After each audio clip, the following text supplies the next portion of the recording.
Neuromarketing is the study of how people's brains respond to advertising and other brain-related messages by scientifically monitoring brainwave activity, eye tracking, and skin response. First and foremost, neuromarketing is widely used in advertising. But where else do we see the application of this comparatively new approach? Branding. Brands are ideas in the mind that draw strength from the connections they make. Neuromarketing provides strong techniques for measuring brand associations. Product design and innovation. Neuromarketing can measure consumers' responses to product ideas and package designs that are largely automatic, emotional, and outside the consumer's conscious awareness.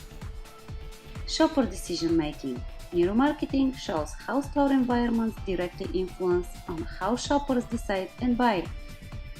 Online experiences. The online world provides new challenges to our brains. Brain science shows the many ways we can be subtly influenced as we go about our online activities. And entertainment effectiveness. Entertainment creates experiences in people's minds that can influence attitudes, preferences, and actions. Neuromarketing shows what happens when entertainment transports us into an imaginary world.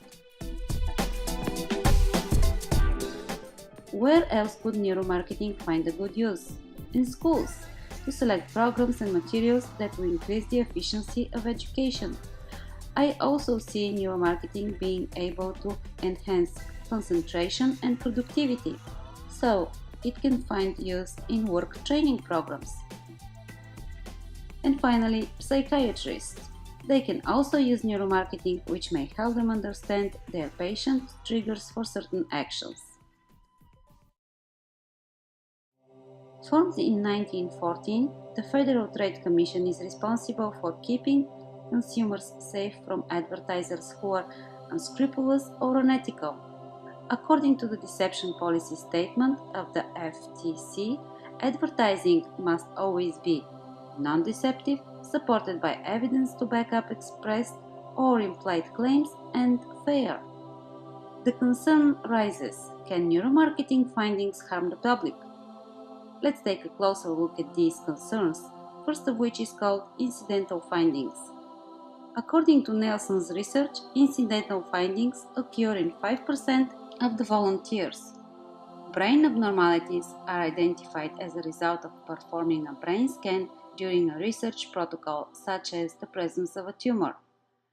My argument is, would you not want to know you have a tumor and take some action to fight for your life? Second concern regarding the use of neuromarketing is related to manipulative insights. Manipulative insights used to increase the volume of deceptive images toward the general public. Well, let's be real. Manipulative insights are all around us. See, for example, McDonald's sandwich on the menu never looks the same as the sandwich you would order from any of the food giants' locations. In fact, when McDonald's in Canada opened up a dialogue with the consumers called Our Food, Your Questions, the most common question was, why does your hamburger look different from the one shown in your advertisements? Or you see a beautiful dress in a commercial worn by a model. You ordered the dress just to find out how disappointed you are, simply because your body is not like the body of the model who was wearing it. And the big one, what about the privacy of our thoughts? Truth is, no one is forced to participate in neuromarketing researches. All researches are conducted with volunteers. I, for example, believe that neuromarketing does not hurt anyone in any way. It is all about business. Every business is trying to get as much attention as possible, meaning that advertisers only aim to appeal to their target audience.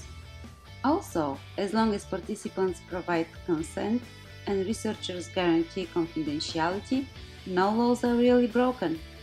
And most importantly, I agree with Fisher that current state of imaging technology does not allow for accurate predictions of human decision making. In addition to that, we have emotional responses to everything at all times, but whether we act on them is a result of many factors, both emotional and rational. My point is, emotional response does not tie in a straight line to actions. For example, I'm a big organic fan. This is a conscious decision I made. Before I even walk through the doors of a store, I know what I am going to buy. I love peaches. But no matter how beautiful and big the peaches I walk by look, no matter how nicely they are arranged, I am not going to buy them. I will buy the peaches on the bottom shelf. They may not look appealing, in fact, they may even look a little old, and the colors of these peaches might not be that bright, but I would still buy them because they are not full of chemicals. So, if I participate in a neuromarketing research and I am hungry, I surely will have an emotional response to beautiful, huge peaches. But does that mean I will buy them? No. This is the reason God gave us brains. It is our choice how we respond and act on advertisement. It is not the company's fault for advertising their product and practicing neuromarketing. It is our fault if we don't use our brain. Which peach are you going to choose?